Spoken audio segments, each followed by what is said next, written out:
আরে দাঁড়াও দাঁড়াও, কি ভাবছো? অ্যাক্রিলিক থেকে ওয়াটার কালার শিফট করে গেলাম কেন? না না, দুটোই একসাথে চালানো যায়।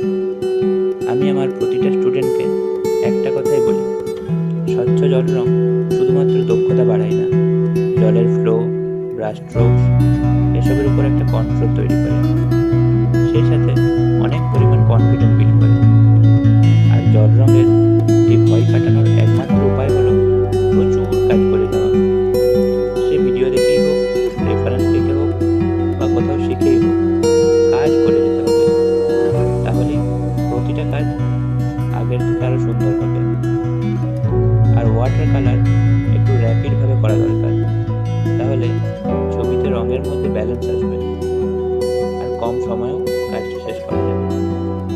তবে একটা জিনিস মাথায় রাখতে হবে, ওয়াটার কালারের অনেক ধরন হয়।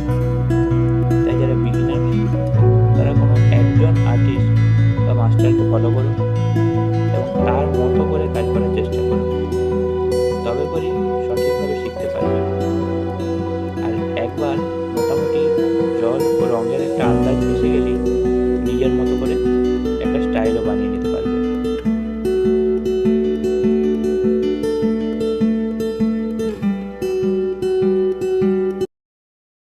তো আজকের এই ভিডিওটা এইটুকুই। এই ধরনের আরও ভিডিও যদি দেখতে চাও, কমেন্টে জানিও। দেখা হচ্ছে পরের ভিডিওতে।